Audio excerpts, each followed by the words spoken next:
तापत्रय, त्रय ताप अर्थात 3 प्रकार के जो ताप हैं उन तापों का समूल नाश करते हैं। कौन कौन से ताप? दैहिक, दैविक, भौतिक। प्यारे, दैहिक ताप से तात्पर्य है कि हमारे आपके अंदर जो शारीरिक कष्ट हो, शारीरिक पीड़ा में,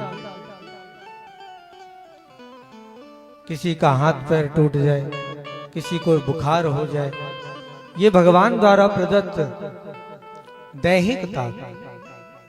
और दूसरा ताप दैविक, जो प्रभु अकस्मात ओलावृष्टि के कारण, सूखा पड़ जाने के कारण, दैव योग से अग्नि आदि लग जाने के कारण जो कष्ट उत्पन्न होता है, संकट उत्पन्न होता है, वो दैविक ताप। और तीसरा है भौतिक ताप। भौतिक ताप के कारण हम आप स्वयं कहेंगे कैसे महाराज? आज आधुनिकता के दौर में सारे प्राकृतिक संसाधनों का दोहन हो रहा है। वृक्षों की अंधाधुंध कटाई हो रही है, जल का दोहन हो रहा है ना? लगाने के लिए तो कोई नहीं है, लेकिन काटने के लिए सब खड़े हैं। प्रकृति के साथ हम आप जैसा व्यवहार कर रहे हैं उसी के परिणाम स्वरूप हमें दुख कष्ट उठाना पड़ रहा है। आज की विडंबना क्या है? जल का तो इस प्रकार से दोहन हो रहा है प्यारे, हम सभी जानते हैं हमारे आपके यहाँ पीने योग्य मात्र 1% जल ही है, जबकि संपूर्ण पृथ्वी जो है वह 1/3 भाग में जल से आच्छादित है ना? 1 भाग पृथ्वी और 3 भाग जल है, लेकिन उसमें भी हमारे आपके सेवन करने योग्य, पीने योग्य 1% ही जल है, जो मीठा पानी, बाकी तो सागर खारे ही है। और उस जल का भी इस प्रकार से अब दोहन हो रहा है। कैसे हो रहा है भैया? पहले कदाचित कहीं कहीं किसी किसी के दरवाजे पर हैंडपंप, नलका आदि दिखता था। पूर्व काल में जो हमारे पूर्वज बैठे हैं, पूर्व दादा बाबा लोग, पहले कुआं हुआ करते थे ना। कुआं से आदमी बड़ा परिश्रम करके जल निकालता था, एक आध लोटा, एक आध बाल्टी पानी निकाल, क्योंकि उसमें परिश्रम पड़ता था, तो ज्यादा जल का अपव्यय नहीं होता था। समय धीरे धीरे और विकास की ओर बढ़ा। देखने में तो विकास है, परंतु ये विनाश है। जैसे जैसे आधुनिकता का दौर आता जा रहा है, वैसे वैसे संसाधन भी लुप्त होते जा रहे हैं। अब तो हर घर में, यदि एक परिवार में 4 भाई हैं और चारों अलग हों, तो सबके घर में समरसेबल का बोरिंग है ना? ये भी नहीं नल लगा हो, समरसेबल लगेगा। और लोग इतने आलसी होते जा रहे हैं कि 1 गिलास अगर पानी लेना होगा तो हैंडपंप का प्रयोग नहीं करते। क्या करेंगे? सीधा बटन दबा के और मोटर चला लेना। 1 गिलास पानी है, 1 लोटा पानी है, और मोटर चला के कितना पानी व्यर्थ में बर्बाद कर देते हैं। उसका इनको तनिक भी दुख नहीं, क्योंकि अभी ये चीजें हमें आपको आसानी से मिल जा रही हैं। जब ऐसा समय आएगा कि पीने के लिए भी हमारे आपके पास जल नहीं रहेगा, तब की स्थिति क्या होगी? यही जल कितना महंगा बिके, आप खुद विचार कीजिए। आप सभी यात्रा जरूर करते होंगे ना, किसी भी संसाधन से, चाहे गाड़ी से जाएं, चाहे ट्रेन से जाएं, तो जब हमें प्यास लगती है तो हम जल की खोज करते हैं, उसी में जल बेचने वाले टहलते रहते हैं ना। तो आप खुद सोचिए, एक बोतल जल आपको 1 लीटर जल देते हैं, उसका मूल्य क्या होता है बताइए। यात्रा तो सबने किया होगा ना। कितने में मिलता है 1 लीटर पानी? हाँ, 20। अब आप सोचो, 1 लीटर पीने लायक पानी हमें 20 रुपए में मिल रहा है, और हम लोग कितना पानी व्यर्थ में गिरा देते हैं, इसके ऊपर विचार नहीं करते। जबकि ये हमारे आपके लिए ही तो है। 1% जल में हम इतना अपव्यय कर रहे हैं। ये भौतिक ताप का स्वरूप है। इन तापों से हम सभी क्लेशित हैं, और इन तापों को नष्ट करने वाले एकमात्र गोविंद हैं, भगवान श्री कृष्ण हैं। तापत्रय विनाशाय, ये तीनों ताप बंधुओं, दैहिक दैविक भौतिक ताप, दैहिक दैविक भौतिक ताप, दैहिक दैविक भौतिक ताप, राज का हो नहीं जाता, राम राज का हो नहीं जाता, पाता हो नहीं जाता, हो नहीं जाता।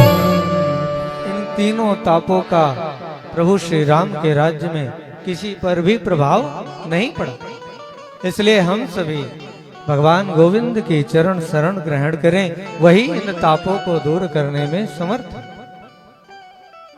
श्री कृष्णाय वयम नुमः, ऐसे श्री कृष्ण को हम सभी प्रणाम करते हैं। नैमिषे निमिष क्षेत्रे ऋषयः सौनकादयः। यह कथा नैमिषारण्य की पावन पवित्र भूमि पर हो रही है। प्रायः हमारे यहाँ जितनी भी कथाएं हुई हैं, सारी की सारी कथाएं नैमिषारण्य में ही हुई है। और इन कथाओं को करने वाले परम वीतराग श्री सूत जी महाराज। नैमिषारण्य में ही कथाएं क्यों हैं, और नैमिषारण्य का नाम नैमिषारण्य क्यों पड़ा? एक बार अमलात्मा विमलात्मा संत ऋषि मुनियों ने संगोष्ठी की और विचार किया कि 1000 वर्ष तक चलने वाले सुंदर से यज्ञ का हम सभी अनुष्ठान करें। आपस में चर्चा करने लगे तो किसी ने कहा, महाराज यह कलिकाल है और जीवों की आयु अल्प हो गई है। नित्य निरंतर कोई ना कोई विघ्न बाधा आती ही रहती है। ऐसी स्थिति में 1000 वर्ष तक हम सभी कैसे कोई भी यज्ञ अनुष्ठान कर सकते हैं? कदाचित कोई बाधा आ गई, कोई विघ्न पड़ गया। यह मृत्यु लोक है, यहाँ बाधाएं आती ही रहती हैं। इसलिए ऋषियों ने विचार किया कि हमें ऐसे किसी स्थान का चयन करना चाहिए जहां पर हम सभी 1000 वर्ष तक यज्ञ अनुष्ठान आदि कर सके। सबने विचार किया, परंतु कोई भी ऐसे स्थान का निरूपण नहीं कर पाए। तब उनमें जो मुख्य थे, 2-4 महात्मा सीधा ब्रह्मा जी के पास पहुंच गए। ब्रह्मा जी को प्रणाम करके निवेदन किया, महाराज हम सभी सहस्त्र सम मासत 1000 वर्षों तक चलने वाले यज्ञ का अनुष्ठान करना चाहते हैं, परंतु ऐसे किसी धरती, ऐसे किसी स्थान का चयन नहीं कर पा रहे हैं जहां कोई भी विघ्न बाधा न आए। ब्रह्मा जी ने कहा, ऋषियों चिंता मत करो, उसी समय अपने मन से ब्रह्मा जी ने एक बड़े ही सुंदर चक्र का निर्माण किया और उस चक्र को घुमाकर छोड़ दिया। और ऋषियों से कहा, ऋषियों आप सभी इस चक्र के पीछे पीछे चलते हुए जाइए। जिस स्थान पर यह चक्र जीर्ण शीर्ण होकर टूट कर गिर जाए वही स्थान सबसे उत्तम सबसे श्रेष्ठ हो। ऋषियों ने ऐसा ही किया और ब्रह्मा जी द्वारा छोड़े गए चक्र के पीछे पीछे चलते हुए चले। तीनों लोकों में घूमते घूमते अंत में महाराज वह ब्रह्मा जी द्वारा छोड़ा हुआ चक्र आकर हमारे आपके इसी उत्तर प्रदेश की पावन पवित्र धरती पर सीतापुर जिले में लखनऊ से लगभग 50-55 किलोमीटर की दूरी पर है। बड़ा ही पावन स्थल है। धरती पर इससे पवित्र दूसरा कोई स्थान नहीं। आकर इसी स्थान पर वह चक्र गिरा और उसकी निमी टूटकर जीर्ण शीर्ण हो। चूंकि वह स्थान जंगल रूप में था, जंगल का एक पर्याय है अरण्य। अरण्य माने होता है जंगल। तो जिस स्थान पर वह गिरा उसी का नाम पड़ गया नैमिषारण्य। बोली नैमिषारण्य तीर्थ की जय। निमि माने चक्र और अरण्य माने जंगल, दोनों को मिलाकर बना नैमिषारण्य। आज भी वह चक्र तीर्थ वैसे ही विराजमान है। जो लोग नैमिषारण्य गए होंगे, आप लोग गए हैं नैमिषारण्य? कौन कौन गए? हाथ उठाएंगे। वाह, बहुत सुंदर। कई लोगों ने दर्शन किया है। चक्रनुमा तीर्थ बना हुआ है और ब्रह्मा जी ने वरदान भी दिया था, ऋषियों जब तक इस चक्र तीर्थ का सर्वप्रथम दर्शन नहीं करेंगे तब तक चारों धाम की यात्रा आपकी पूर्ण नहीं मानी जाए। उसी स्थान पर ऋषियों ने यज्ञ का अनुष्ठान किया और प्यारे उसी स्थान पर महर्षि वेदव्यास जी ने सारे पुराणों की, सारे धर्म ग्रंथों की, वेद आदि की रचना करी। आज भी व्यासासन वहां पर वैसे ही अलंकृत है। हमारे यहाँ 18 पुराण है। मद्वयम भद्वयम चैव भ्रात्रयम वा चतुष्टयम अनापलिंग कोष्कानि पुराणानि प्रचक्षते। और सारी कथाएं नैमिषारण्य में ही हुई। उसी नैमिषारण्य की पावन पवित्र भूमि पर श्री सूत जी महाराज व्यास आसन पर अलंकृत हैं। सूत जी से सौनकादि 88,000 ऋषियों ने निवेदन किया, हे महात्मन, अज्ञान ध्वांत विध्वंस कोटि सूर्य समप्रभा सूताख्यायि कथा सारं सारं मम कर्ण रसायन।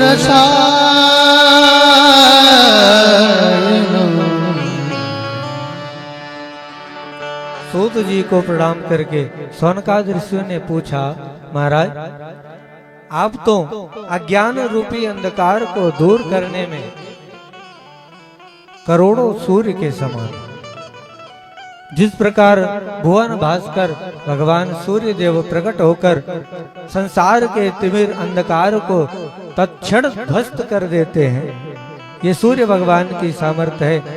ऐसे करोड़ों सूर्यों के समान हम सभी कलुषित प्राणियों के अंदर जो अज्ञान रूपी अंधकार है, उस अंधकार को दूर करने में कोटि सूर्य समप्रभ, करोड़ों सूर्य के समान है।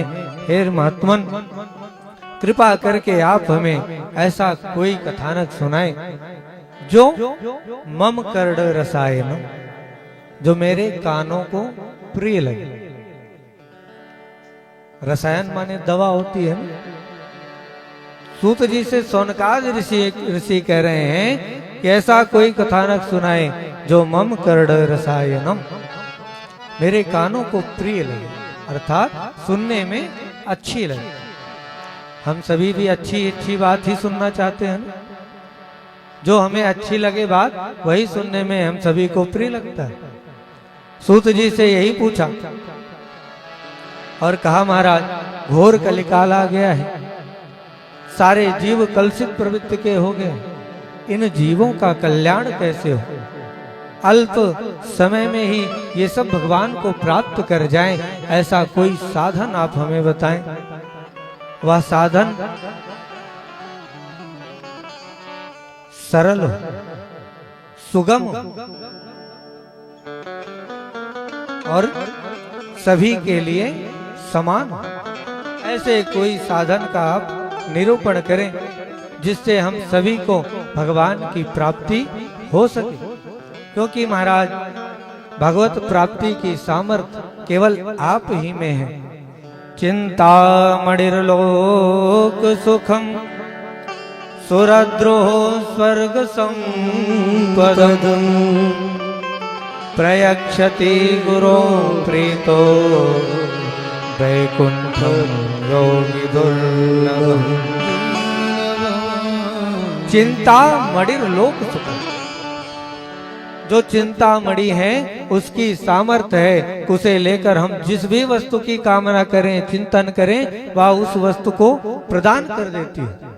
और दूसरा महाराज, जो स्वर्ग का कल्प वृक्ष है उसकी भी इतनी ही सामर्थ्य है, केवल स्वर्ग तक की संपत्ति हमें प्रदान कर सकती है।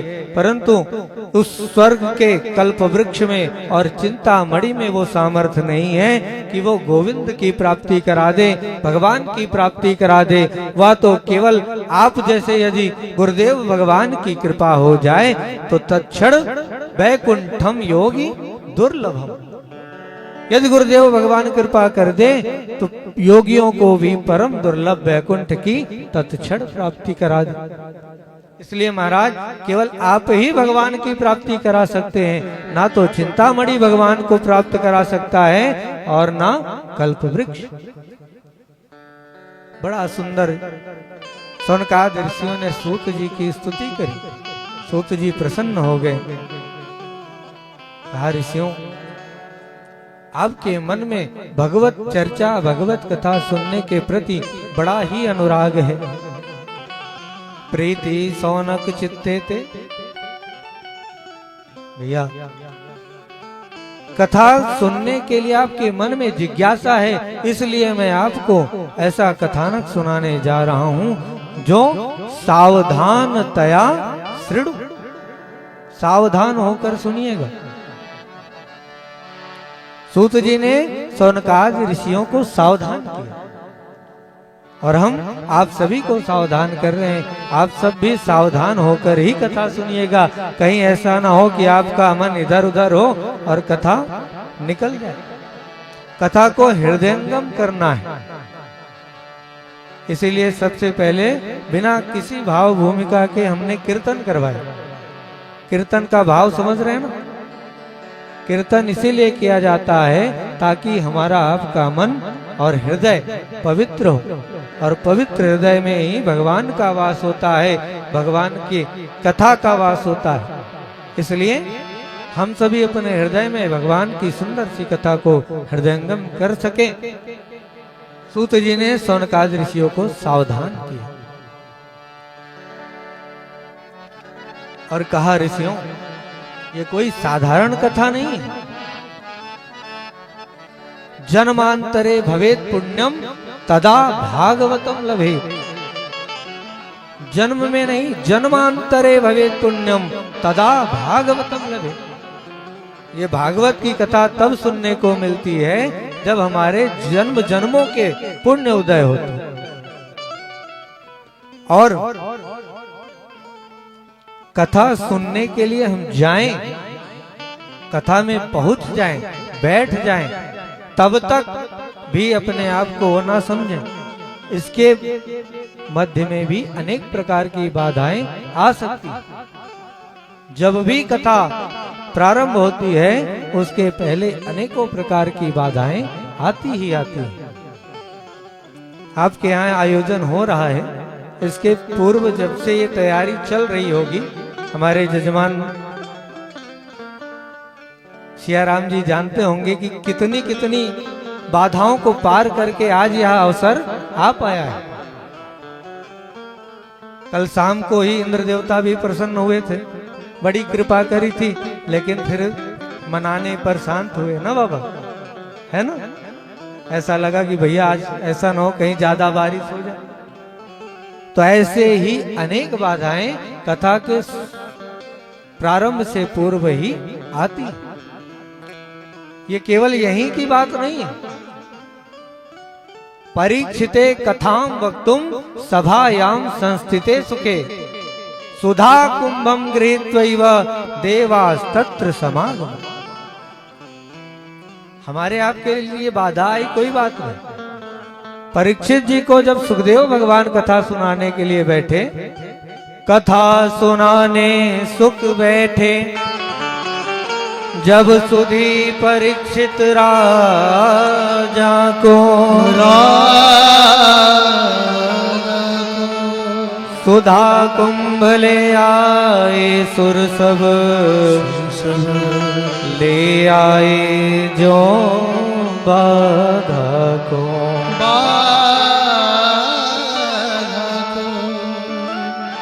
सुखदेव भगवान जैसे ही परीक्षित महाराज को कथा सुनाने के लिए सभा में उपस्थित हुए और प्रारंभ करने ही जा रहे थे, तो सबसे पहले हाथ में अमृत का कलश लेकर वहां पर देवता उपस्थित हो।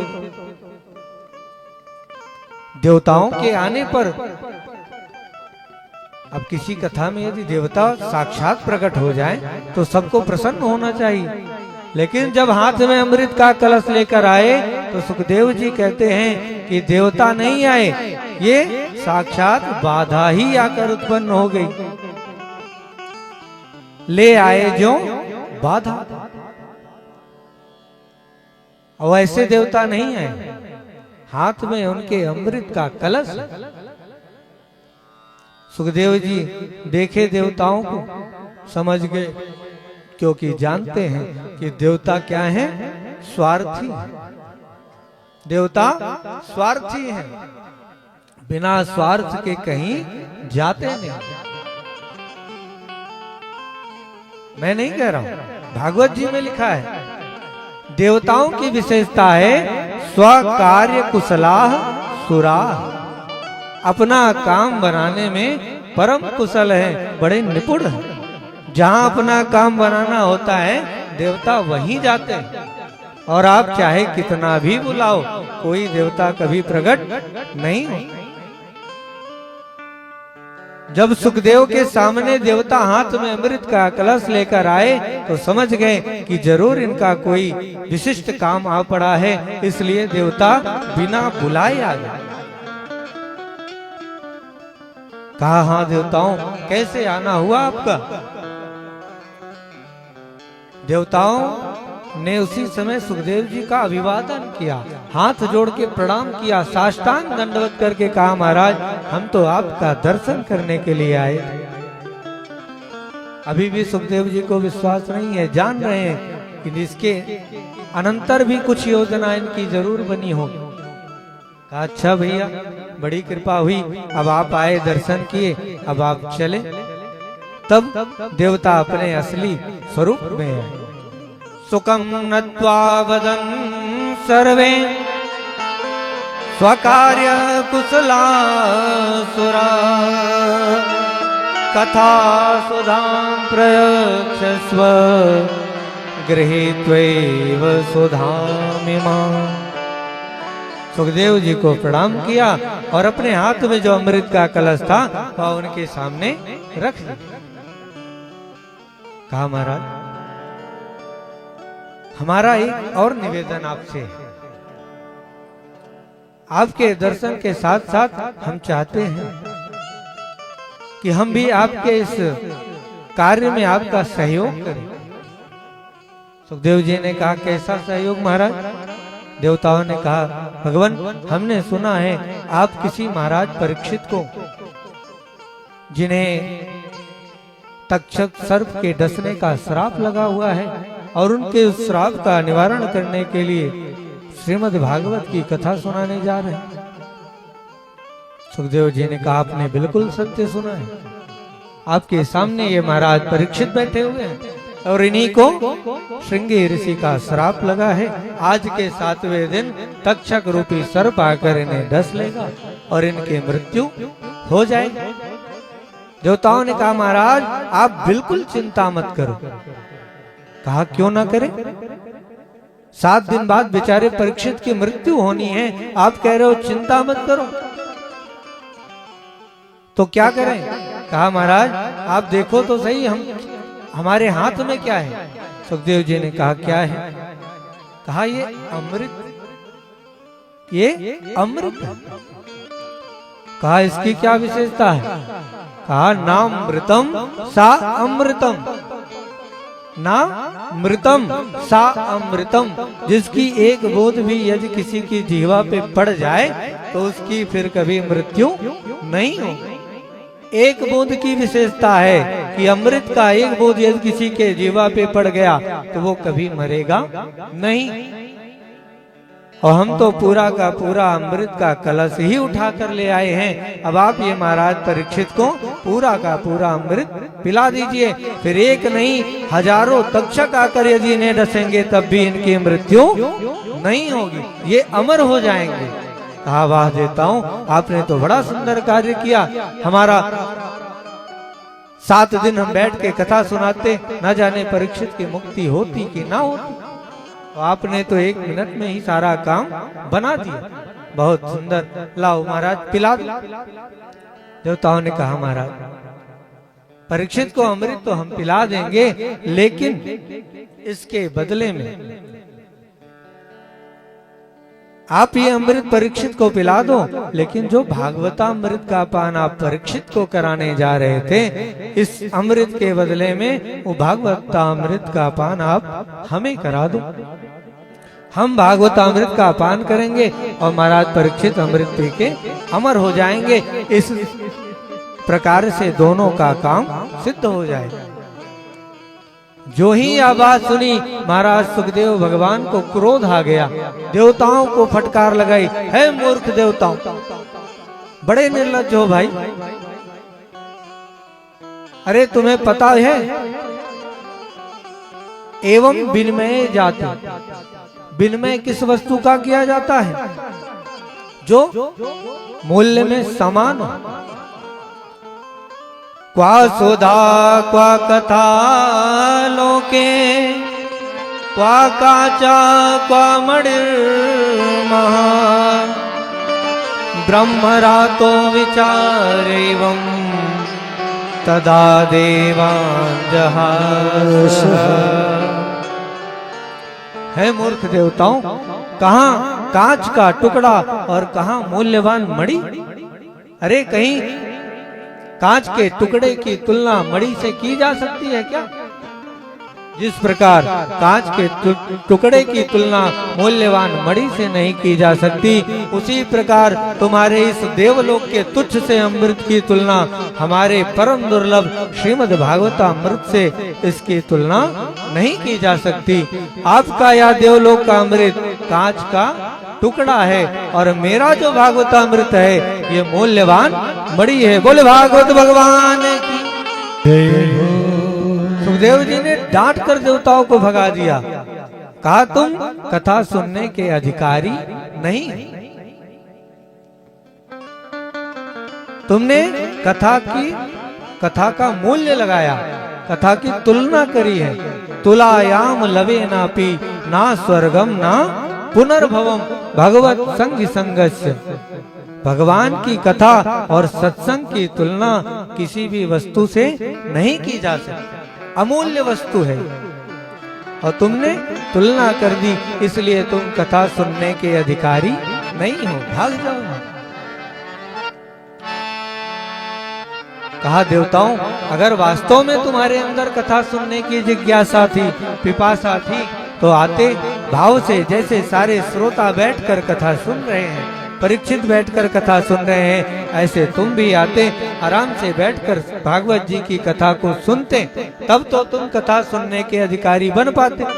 लेकिन तुमने तो केवल अपना स्वार्थ सिद्ध करना चाहा कि केवल मैं ही कथा सुनूं और लोग कथा को न सुनने पाए। इस प्रकार देवताओं को जब फटकार लगा के भगाया सुखदेव महाराज ने, देवता बेचारे मुंह लटकाए सीधा ब्रह्मा जी के पास पहुंच गए, शिकायत करने लगे, पितामह आपने हम देवताओं के साथ बड़ा छलावा किया है। वहां मृत्यु लोक में साधारण से मनुष्यों को, जो मृत्यु लोक में जन्म लिए हैं, उन सभी को सहज रूप से भागवत जी की कथा सुनने का, राम जी की कथा सुनने का अवसर प्राप्त हो रहा है, और हम सभी देवता होकर इस कथा के पान से वंचित। ब्रह्मा जी ने पूछा, क्या बात हो गई, इतने गुस्से में क्यों हो? सारी बात बता दी।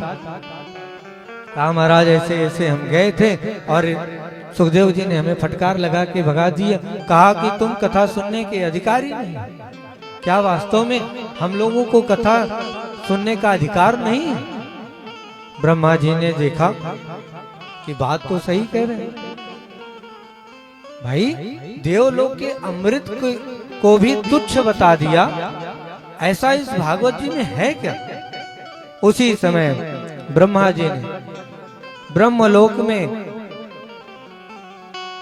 अभी आपस में चर्चा ही चल रही थी और सहसा उनकी दृष्टि पड़ी, बड़ा ही तेजस्वी एक दिव्य विमान ब्रह्मलोक से ऊपर सीधा वैकुंठ की तरफ उड़ता हुआ चला जा रहा था, दिखाई पड़ा। सारे देवता उस दिव्य विमान को देख रहे हैं, उसकी आभा को देख रहे हैं। ब्रह्मा जी विचार करने लगे कि भैया ये कौन से देवता हैं? आज के पहले तो कभी कोई भी देवता जब भी ब्रह्मलोक से होकर जाते थे तो ये इसकी प्रदक्षिणा करते थे, हमें दंडवत करते थे। ऐसे कौन से ये नए देवता हो गए जो बिना ब्रह्मलोक की प्रदक्षिणा किए बिना हमसे मिले ही जा रहे हैं? ध्यान से देखा तो ना तो नारायण का वाहन गरुड़ दिखा, ध्यान से देखा तो नारायण का वाहन गरुड़ नहीं दिखा। सोचने लगे कि भगवान नारायण ही मात्र ऐसे हैं जो ब्रह्मलोक की प्रदक्षिणा किए बिना जाते हैं, और ये दूसरे कौन से देवता प्रकट हो गए? देवताओं ने कहा, महाराज ये कोई देवता नहीं है, ये वही महाराज परीक्षित है जिन्होंने अभी अभी भागवत जी की कथा श्री सुखदेव जी से सुनी। ब्रह्मा जी को आश्चर्य हुआ कि ऐसा क्या इस भागवत जी में है कि कथा सुनने मात्र से ब्रह्मलोक को भी तिरस्कृत कर दिया, ब्रह्मलोक की भी प्रदक्षिणा नहीं की और सीधा बैकुंठ की तरफ चले जा रहे। राजा के परीक्षित के मोक्ष को देखा तब ब्रह्मा जी को आश्चर्य हुआ, और उसी आश्चर्य में सत्यलोके तुलाम बद्धवा तोलयत साधनान्यजा, अपने ब्रह्मलोक में तराजू के एक पलड़े पर अनेकानेक धर्म ग्रंथों को रखा, जितने भी भागवत, जितने भी धर्म शास्त्र हैं, और दूसरे पलड़े पर भागवत जी को रखा। बंधुओं, अपनी महिमा के कारण भागवत जी की प्रतिष्ठा ऐसी हुई कि सारे के सारे धर्म ग्रंथ का जो पलड़ा था वो ऊपर उठ गया और भागवत जी का पलड़ा जमीन को स्पर्श कर लिया। बोलिए भागवत भगवान की जय हो। ऐसा आश्चर्य देखकर ब्रह्मा जी ने उसी समय निरूपण कर दिया, ये कोई साधारण कथा नहीं है, यह साक्षात भगवान श्री कृष्ण का ही स्वरूप है। मेनिरे भगवत रूपम शास्त्रम भागवतम। कलयुग में समस्त जीवों का परम कल्याण करने में सर्व समर्थ है। देवताओं से ब्रह्मा जी ने कहा, यह वही भागवत जी है जो पूर्व काल में सनकादि मुनीश्वरों ने नारद जी को सुनाया। यद्यपि ब्रह्मा जी मेरे पुत्र होने के कारण नारद जी ने मुझसे यह चतुश्लोकी भागवत के रूप में श्रवण किया था, परंतु सप्ताह विधि से इस कथा को नारद जी को सनकादि मुनीश्वरों ने सुनाया। सप्ताह विधि से सुनने का विधान अलग। नारद जी चतुश्लोकी भागवत तो सुन चुके थे, लेकिन जो 7 दिन तक बैठकर इस कथा को सुने उसका निरूपण किया। सौनकादि ऋषियों को आश्चर्य हुआ, सूत जी से पूछ उठे, भगवान आपने कहा कि ब्रह्मा जी के पुत्र नारद जी को सनकादि मुनीश्वरों ने ये कथा सुनाई, और हम जहां तक जानते हैं नारद जी परम वीतराग संत हैं। 2 घड़ी से ज्यादा किसी के दरवाजे पर कभी टिकते नहीं। ऐसे अमलात्मा विमलात्मा संत देवर्षि नारद जी की भेंट सनकादि मुनीश्वरों से कैसे होगी? जो सनकादि मुनीश्वर जन्म लेते ही नाड़े व्यवहारे के साथ सीधा वन की ओर चले गए, कथा मात्रैक जीविना, जिनके जीवन का उद्देश्य ही था कथा सुनना, कथा करना, हर समय जिनके जीवा से भगवान के नाम का उच्चारण होता रहता है, ऐसे सनकादि मुनीश्वरों से नारद जी की भेंट कैसे होगी? जो नारद जी 2 घड़ी से ज्यादा कहीं टिकते ही नहीं। वो अस्थिरस्य नारदस्य, अस्थिर नारद जी 7 दिनों तक एक जगह पर बैठकर इस कथा को सुने, यह कैसे संभव हो गया? कृपा करके आप मुझे इसके विषय में बताएं। सूत जी ने कहा, ऋषियों अत्र ते कीर्तयिष्यामि। मैं आपको भक्ति युक्त एक बड़ा ही सुंदर कथानक सुना रहा हूं, जो मुझे अपने मेरे गुरुदेव सुखदेव ने अपना अनन्य शिष्य समझकर सुनाया था। एक बार बद्री विशाल क्षेत्र में सनक सनंदन सनातन सनत कुमार, जिन्हें सन बंधु के नाम से जाना जाता है, सनकादि मुनीश्वर सत्संग की इच्छा से आए हुए थे।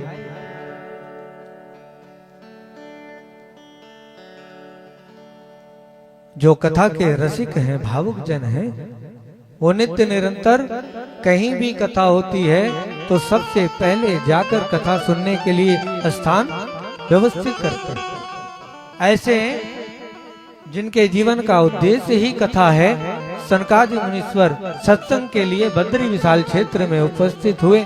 आपस में चर्चा पर चर्चा चल रही है। इनकी एक और विशेषता है कि चारों भाइयों में से 3 श्रोता बन जाते हैं, 1 वक्ता बन जाता है। एक वक्ता बन के कथा सुनाते हैं, 3 श्रोता बन के कथा सुनते हैं। ऐसे चारों भाई मिल बांटकर नित्य निरंतर भगवान की ही कथा श्रवण करते रहते।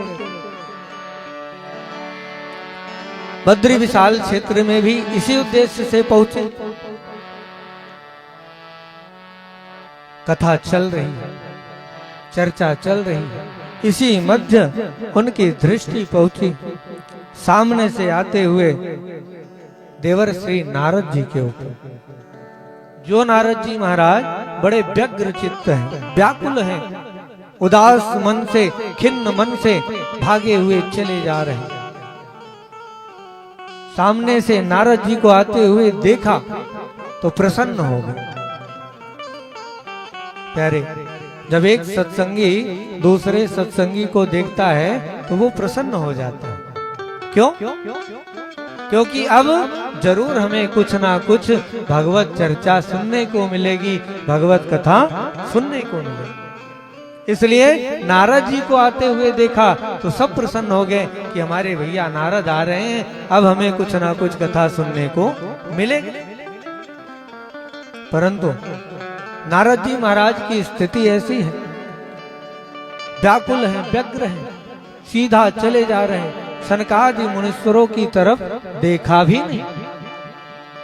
जब ऐसी स्थिति नारद जी की देखी तो सनकादिक बोल पड़े, कथम ब्रह्मन दीन मुखा कुतश्चिंता तुरो भवान् त्वरितं गम्यते कुत्र कुतश्चागमनं तव। कथम ब्रह्मन दीन मुखा। हे भैया, आपका यह मुख इतना मलिन क्यों है, दीन क्यों है? और आपको किस बात की चिंता सताए जा रही है महाराज? और इस प्रकार से तीव्र गति से भागते हुए कहां चले जा रहे हैं? नारद जी से सनकादि मुनीश्वर पूछ रहे। इस समय आपका चित्त ऐसा लग रहा है गत वित्तो यथा जना, जैसे किसी का धन चोरी हो जाए तो परेशान हो जाता है, व्याकुल हो जाता है। इस प्रकार आपकी यह मना स्थिति कैसे हो गई है? आपने तो महाराज अपने लिए एक छोटी सी कुटिया भी कहीं नहीं बनवाई। आपके पास तो ऐसा कोई धन है भी नहीं जो कोई चोरी कर सके। हाँ, जब आपके पास कोई धन नहीं, कुटिया नहीं, फिर आपको यह व्याकुलता या उदासी क्यों? किस बात की चिंता सता रही है आप? महाराज, ये आपके लिए शोभनीय नहीं है। संसारिकों को जब कोई चिंता सताती है तो संतों की शरण में जाते हैं, और संत यदि इस प्रकार से मुंह लटकाए हुए फिरेंगे तो इन बेचारे साधारण मनुष्यों का क्या होगा? और महाराज, आपके पास तो कोई ऐसा धन है नहीं जो कोई चोरी कर सके। संतों का धन क्या है प्यारे? हमारो धन राधा श्री राधा श्री राधा, हमारो धन राधा श्री राधा राधा, हमारो धन राधा श्री राधा श्री राधा। तालियों की परम धन राधा राधा राधा राधा राधा, परम धन राधा राधा राधा राधा राधा, हमारो धन राधा श्री राधा श्री राधा, हमारो धन राधा श्री राधा श्री राधा।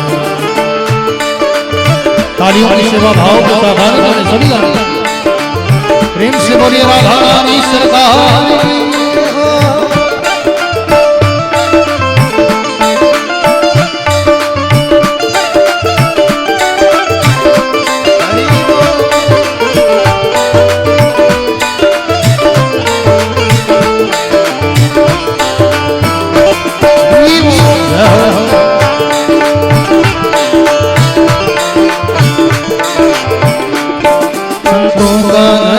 राधा राधा राधा, संतों का धन राधा राधा राधा राधा राधा, संतों का धन राधा राधा राधा राधा, संतों का धन राधा राधा राधा राधा राधा। जीवन धन राधा श्री राधा, जीवन धन राधा श्री राधा श्री राधा। सभी गाएं हमारो धन राधा श्री राधा श्री राधा। तालियों की सेवा भाव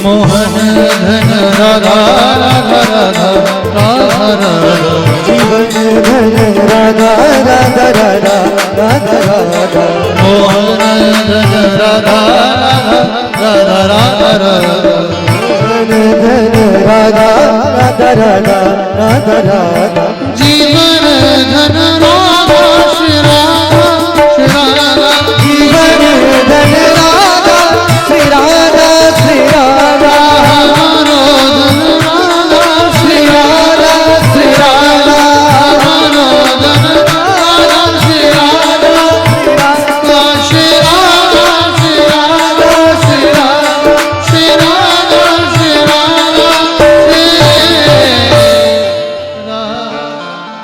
हमारो धन श्री राम। संतों के पास तो एक ही धन है, भगवान के नाम रूपी धन का संचय करते हैं। इसलिए महाराज, आप यदि उचित समझें तो अपने दुख का कारण हमें बताएं। तब नारद जी को होश आया, अपने भाई सनकादिकों की तरफ दृष्टि उठाकर देखी और अभिवादन किया, प्रणाम किया। कहा, भैया अपने दुख का कारण क्या बताऊं? एक दुख हो तो बताऊं। मैंने तो इस मृत्यु लोक को सबसे उत्तम समझकर भगवान की चर्चा कथा सुनने के उद्देश्य से इस धरती पर आया, क्योंकि यह मृत्यु लोक ही सबसे उत्तम स्थान है।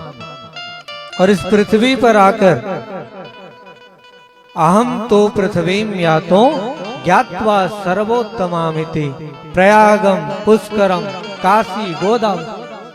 प्रयाग में गया, काशी में गया, पुष्कर आदि तीर्थों का भ्रमण किया।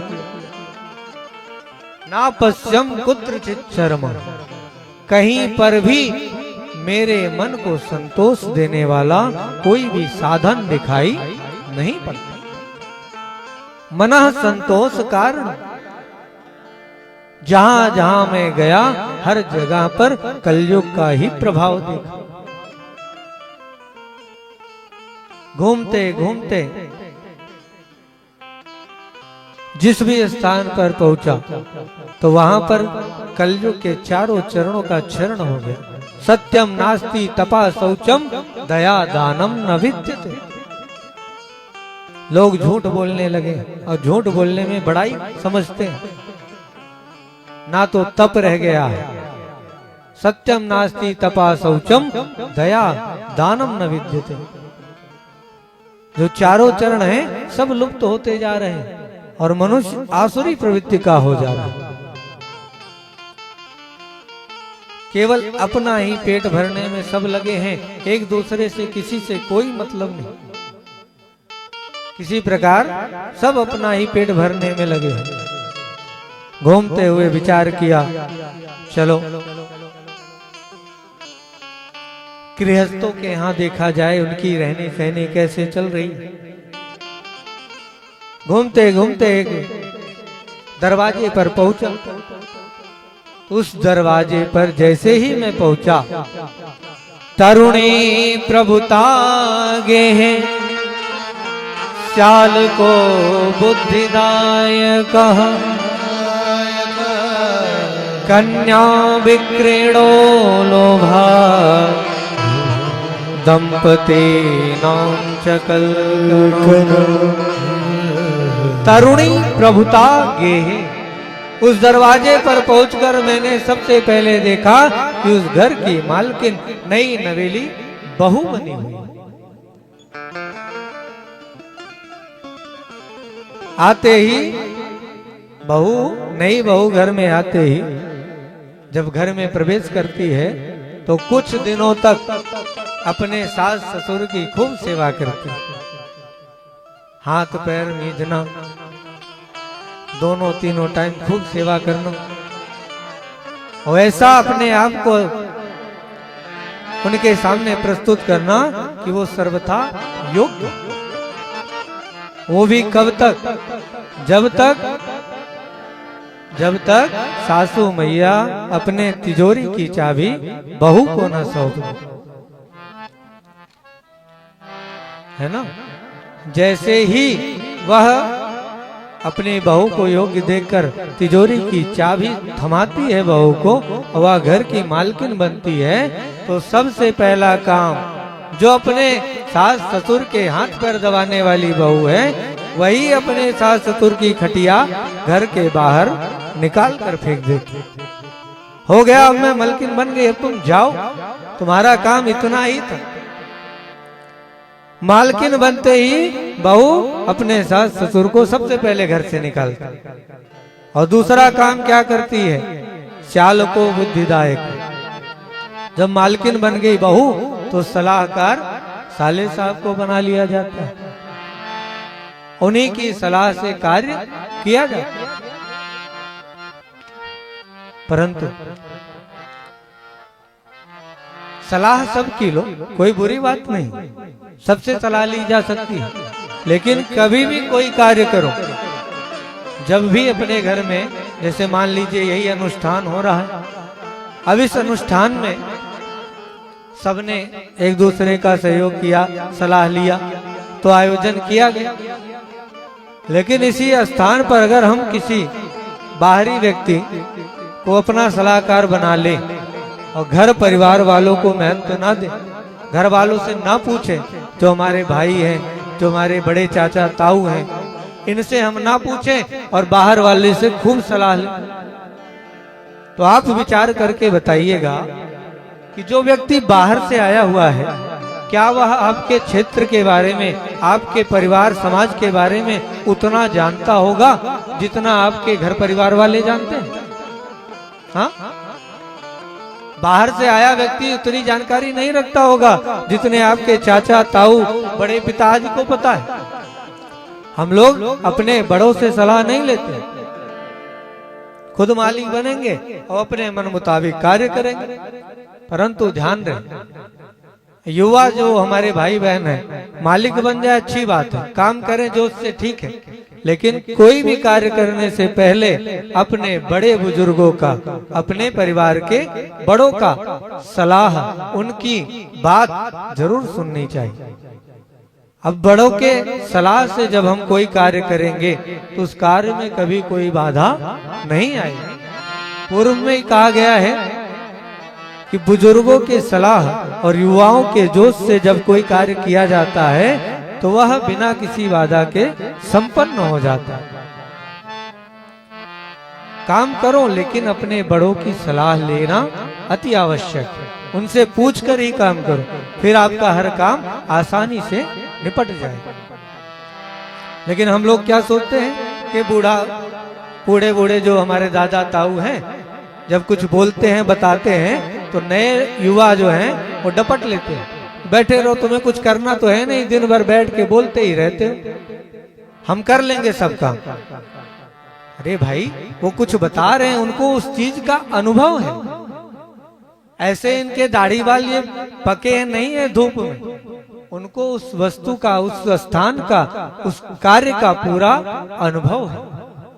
वो अनुभव जब आपको मिलेगा ना तो आपको उस कार्य को पूर्ण करने में कोई बाधा नहीं आएगी। इसलिए कोई भी कार्य करो अपने बड़ों की सलाह जरूर लो, और भी सबको बुलाओ भाई, साले साहब की बदनामी बुराई नहीं हो रही, उनसे भी सलाह लो जो समझ में आए, लेकिन अपने परिवार वाले, अपने गांव वालों की सलाह सबसे पहले। तो भैया नारद जी कह रहे हैं कि जब मैं उस घर में गया तो नई नवेली बहू घर की मालकिन, सलाहकार साले साहब बन गए, तो उस घर की दुर्गति हो। देखते देखते और आगे बढ़ा, शादी विवाह भी अब केवल समझौते से हो रहा है। जिस जगह जितने में बात पट जाए वहीं पे शादी कर दी जाती। जितना ज्यादा हम दान दहेज दे लें, जितने में उसको हम फुसला लें, उतने में हमारे बेटी की या बेटे की शादी फिक्स हो जाती। संबंध तो रहा ही नहीं, जबकि पहले जब विवाह आदि होते थे उसमें संबंध बनते थे। कहते थे ना हम लोग, ये कौन है? समधी कहते हैं बाबा, संबंधी बोला जाता, उसका अपभ्रंश हुआ तो उसको समधी कहने लगे। यह भी सही है, सम माने बराबर, धी माने बुद्धि। जिसकी बुद्धि और जिसका धन आदि सब बराबर हो वही समधी है। और अब क्या है, जो जितना अमीर हो उसी घर में रुपया पैसा दे के किसी प्रकार बेटी बेटे का विवाह कर दो, तो विडंबना क्या हो रही। जब बड़े घर की बहू आपके घर की बहू बनेगी, मान लो आपका विवाह किसी घर में तय हुआ, वो आपसे थोड़ा निम्न वर्ग का है, तो आपकी बेटी जब उस घर में जाएगी तो परिवार वालों को कभी सम्मान नहीं देंगे। उसको एक ही बात की हर समय अपने मन में उत्कंठा रहेगी कि मेरे परिवार वाले इतने अमीर हैं। बात बात पे वो अपने मायके की बात लाकर खड़ी कर दी। और जब किसी गरीब भी कन्या का विवाह अमीर घर में कर दिया जाता है तो उस कन्या को भी कभी सम्मान नहीं मिलता। यह स्थिति देखते हुए नारद जी घूम रहे हैं कि बताओ महाराज ऐसी स्थिति चल रही है। गृहस्थों का घर देख लिया, संतों के विषय में विचार किया कि गृहस्थों को तो देख लिया, अब संतों को देखें ये कैसे रह रहे हैं। संतों की तरफ बढ़े तो उनमें भी कुछ एक ऐसे दिखाई पड़े जिससे नारद जी का मन बड़ा खिन्न हो गया। और घूमते घूमते महाराज नारद जी महाराज यमुना जी के परम पावन पवित्र स्थल श्री धाम वृंदावन में पहुंच गए। बोल वृंदावन धाम की जय।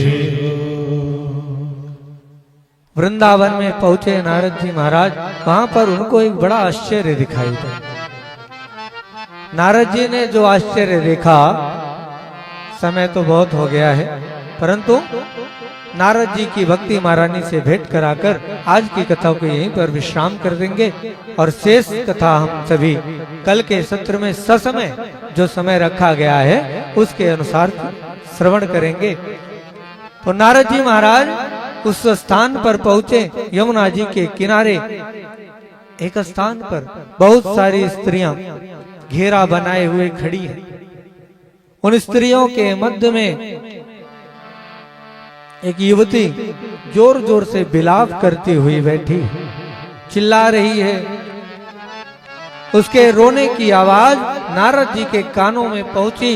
नारद जी संत हैं तो संत हृदय नवनीत समाना, और जब किसी को दुख में देखते हैं संत तो सबसे पहले वही दुखी हो जाते, उस दुख को दूर करने का प्रयास करने लगते हैं। जैसे ही नारद जी ने देखा तो जहां से रोने की आवाज आ रही थी उस तरफ बढ़े। अगले ही क्षण देखा कि यहाँ तो केवल स्त्रियों की ही सभा है, कोई पुरुष नहीं दिखाई पड़ रहा है, तो ठहर गए। सोचने लगे ये तो माताओं की सभा है और माताओं का कोई भरोसा नहीं। एक पल रो रही हैं, अगले ही पल हंसने लगे। और कदाचित मैं चला जाऊं, किसी से कुछ पूछूं तो कह उठे, हे बाबा आपका यहाँ पर क्या काम है? यहाँ देख नहीं रहे हो सब स्त्रियां ही हैं, सब माताएं ही हैं, कोई पुरुष दिखाई पड़ रहा है? कहने को तो आप संत बने हो और यहाँ स्त्रियों की सभा में चले आ रहे हो। संतों को तो जो विरागी संत हैं उन्हें तो काष्ठ की स्त्री का भी स्पर्श नहीं करना चाहिए, और आप स्त्रियों की सभा में चले आ रहे। ठहर गए नारद जी महाराज कि बिना बुलाए यहाँ जाना उचित नहीं है। और कुछ क्षण ठहर कर फिर वहां से सोचा कि आगे बढ़े। और जैसे ही नारद जी महाराज आगे बढ़ने लगे, दूर से भक्ति महारानी की दृष्टि नारद जी पर पड़ी।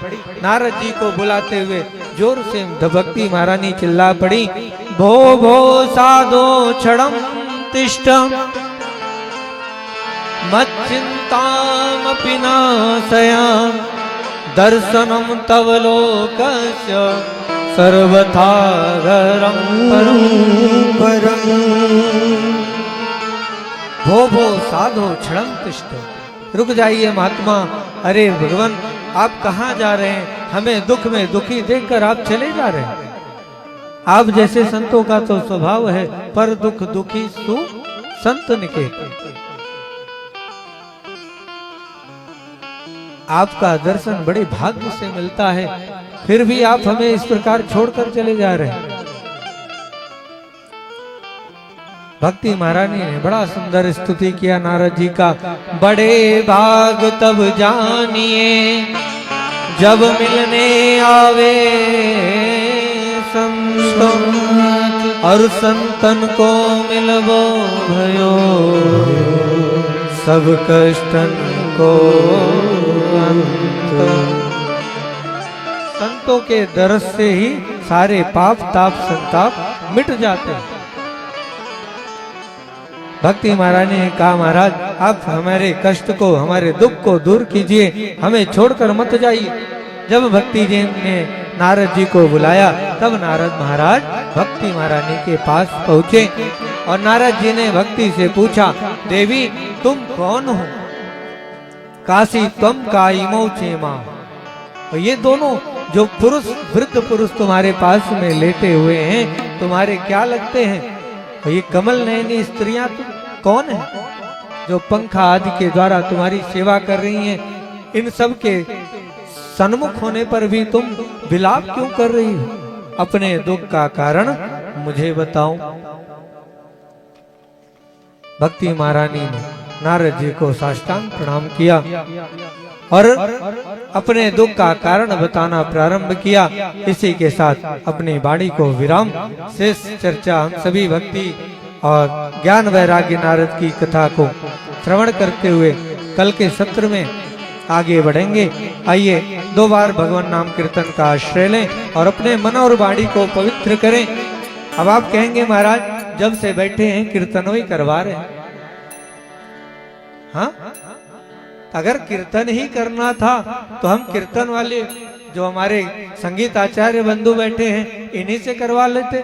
फिर भागवत जी की कथा करने का क्या मतलब?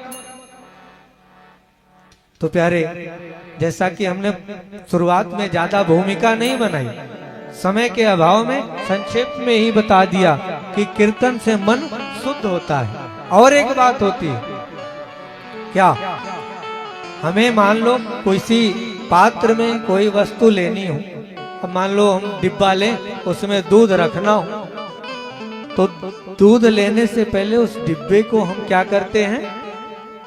क्या करते हैं? आप भी थोड़ा बोलो, हम तो अकेले बोल ही रहे हैं, आप भी थोड़ा सहयोग करते रहो। साफ करते हैं, बर्तन को साफ करते हैं, कहीं उसमें कुछ खटाई वगैरह ना लगी हो, नहीं तो दूध क्या होगा? फट जाएगा या खराब हो जाएगा ना। तो हम पात्र को पहले साफ करते हैं, फिर उस पात्र में वस्तु रखते हैं। वस्तु रख लिया और हम उसमें ढक्कन ना लगाएं तो क्या होगा? गिरने का डर रहेगा ना। तो हम सभी ने जो पहली बार कीर्तन किया वो पात्र था, और बीच में जो कथा सुनी है हमने वो वस्तु है।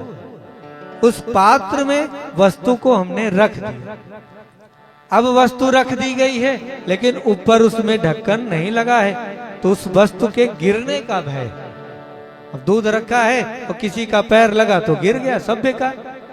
ऐसे ही हमने कीर्तन करके पात्र तो साफ कर लिया, उसमें कथा सुन के वस्तु को भी रख लिया, लेकिन अभी ढक्कन नहीं लगाया है।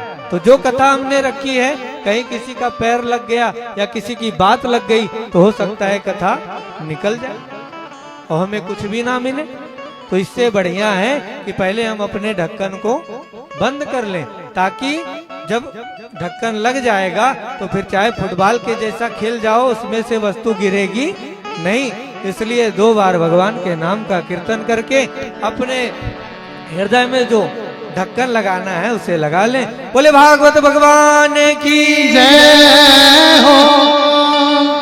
श्री कृष्ण गोविंद हरे मुरारी। सभी तालियों की सेवा जरूर करें। ताली बजाने से हमारे आपके सारे पाप मिट जाते हैं। आओ से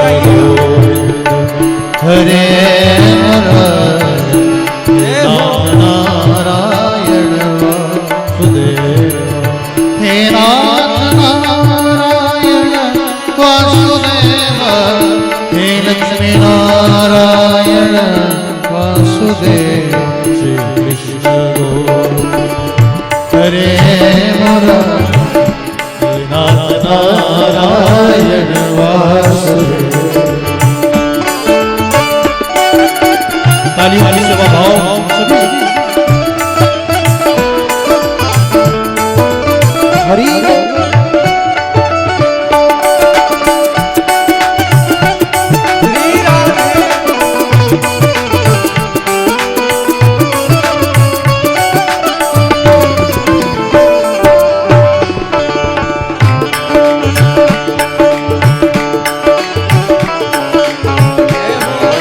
सभी गाएंगे।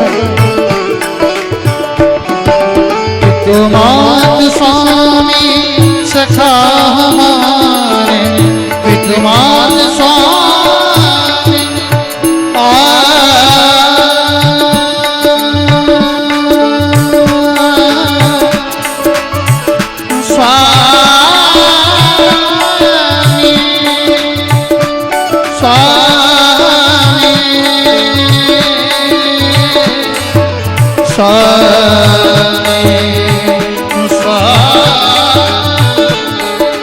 विद्वान स्वामी सखा हमारे अननाथ को यह गीत गाते अननाथ यह गीत गाते अननाथ गोविंद रामो दरबार श्री कृष्ण गोविंद हरे मुरारी नारायण वासुदेव राधे कृष्ण कृष्ण कृष्ण सभी गए दोनों हाथों को ऊंचा करके तालियों की सेवा आंखों को बंद करके भगवान का ध्यान सब गाए कृष्ण कृष्ण राधे राधे कृष्ण राधे कृष्ण राधे कृष्ण राधे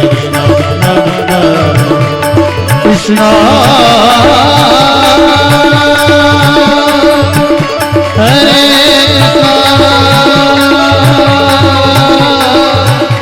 कृष्ण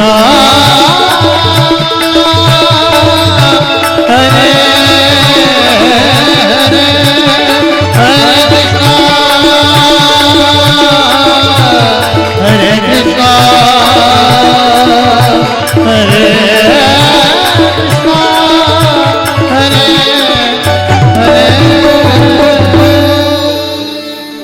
प्रेम से बोले वृंदावन बिहारी लाल की जय हो। पूज्य व्यास जी महाराज की जय हो। हनुमान जी महाराज की जय हो। सभी भक्त अपने अपने स्थान पर खड़े हो जाएं, भाव से आरती करेंगे। ओम ज्वाला मालिन्यै नमः। सर्वोपचारार्थे गंधाक्षत पुष्पाणि समर्पयामि। ओम नेदगं हवेः प्रजननं मे अस्तु दशभिरगुं सर्वगणगुं स्वस्ताये आत्मसनि प्रजासनि पशुसनि लोकसन्नभयसनिः अग्निः प्रजां बहुलां ने करोतन्नं पयोरितो अस्मसु दत्त। बांके बिहारी आरती गा हे गिरधर आरती गा बांके बिहारी आरती गा हे गिरधर आरती गा श्याम सुंदर आरती गा आरती गा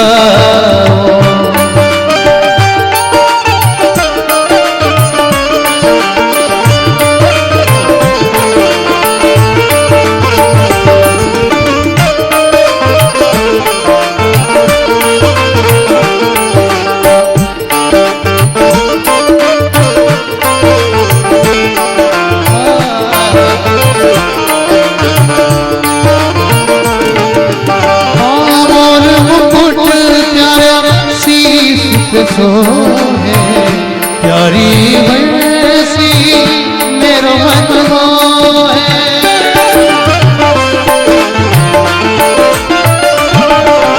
और मुकुट प्यारे शीश पे सोहे प्यारी बंसी मेरो मन मोहे देख छवि हार लगा छवि हार लगा बांके बिहारी आरती गा बांके बिहारी तेरी आरती गा हे गिरधर आरती गा। बारी बारी से सभी आरतियां करते रहे।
बाके बिहारी तेरी आरती गाओ, हे गिरधर तेरी आरती गाओ।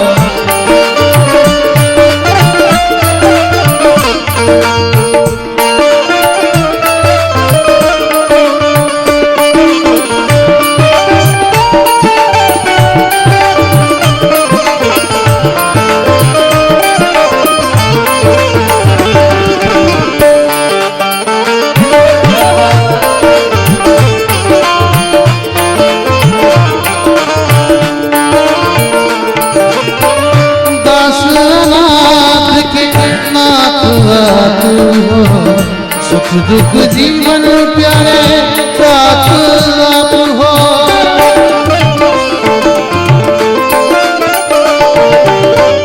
दास नाथ के नाथ आप हो।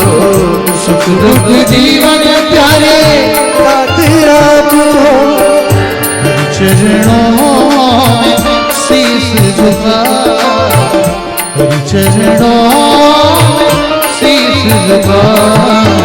बाके बिहारी तेरी आरती गाओ, बाके बिहारी तेरी आरती गाओ, हे गिरधर तेरी आरती गाओ। श्री हरिदास के प्यारे तुम हो, मेरे मोहन जीवन धन हो।